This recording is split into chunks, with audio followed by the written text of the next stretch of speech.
I'm balancing all this on a piano right now, so this is fun. We're gonna we're gonna knock this down. All right, take two. I just gotta say, first and foremost, before I start saying anything else, I miss you guys a lot, and I can't wait to see all of your beautiful faces quite soon. Hopefully quite soon, because I'm getting tired of this staying at home thing. But I do want to talk to you guys about something, something that's been on my mind for quite a while, as long as this has lasted. I couldn't even tell you how long it's been. The days are just, but I want to talk to you guys about community. The reason I want to talk to you guys about community is because we don't have much of it right now. That being said, I also want to clarify, I am not talking about one of the greatest shows in history. I am talking about actual community. My theme verse here for all of this is Psalms 133. It states, "Behold how good and pleasant it is when brothers dwell in unity. It is like the precious oils on the head, running down the beard of Aaron, running down on the collar of his robes. It is like the dew of Hermon, which falls on the mountains of Zion. For the Lord has commanded the blessing, life forevermore."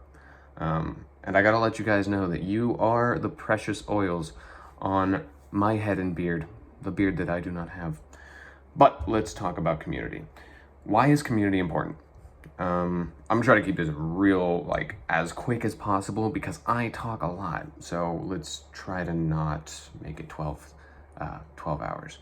Why is community important? First, I have a few points here. Numero uno. Point one, community encourages. My verse for this is 1 Thessalonians 5:11. "Therefore encourage one another and build each other up, just as in fact you are doing." So that's good for the Thessalonians. They were doing it, and Paul saw that. But what does that mean for us? So basically, we are to lift one another up and to love each other. And I actually looked up the definition of encouraging, because why not? It is a sub-definition, positive, and giving hope for future success. And colon, semicolon? I think it's semicolon. Promising.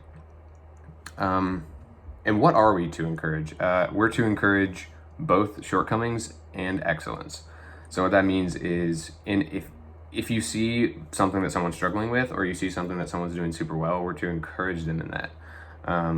Basically, in essence, to call them out on it, but in an encouraging way. So if you see someone doing something that they shouldn't be, you'd be like, "Hey, we're not called to this, we're called to something higher." So that actually goes back to our definition of hope, giving hope for future success. So we're calling out shortcomings, basically saying that, hey, you can do better than this, and you should be doing better than this. So I know that in the future you will be. Next punto. I just throw in some random Spanish words because why not?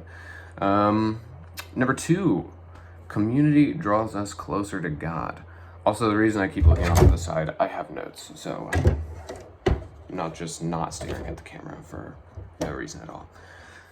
Community draws us closer to God. That's my second point. My verse for this is Proverbs 27:17.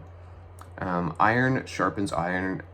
I can talk. Iron sharpens iron, and one man sharpens another. This actually happens to be the theme verse of the men's group, which I am very sad is not happening at the moment, because I was very much looking forward to being in that. Excuse me.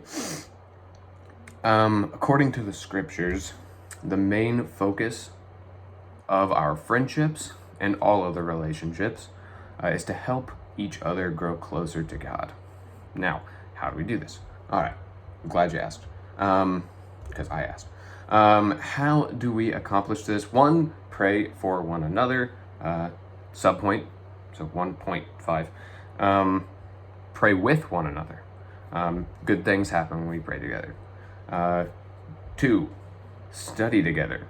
So opening up the scriptures together, something we've not been able to do for quite a while. 3, challenge one another to share the gospel and to be in the word. Number 3, point 3, community sparks joy. I'm gonna try to insert a picture here. So, relationships are supposed to be fun. God is a God of fun as well as business. So yes, we are supposed to be serious. We're supposed to study together, help each other grow closer to God. We're also supposed to have fun. What would relationships be if they weren't fun? This kind of reflects back to the theme verse that I had at the beginning, Psalms 133. It was the first verse. Behold, how good and pleasant it is when brothers dwell in unity. So relationships are supposed to be good and pleasant. Whatever it is for you and your community that sparks joy, do it. Assuming it's not illegal and it's not against God, then do it. So don't be out like, vandalizing or whatever people do nowadays. I don't know.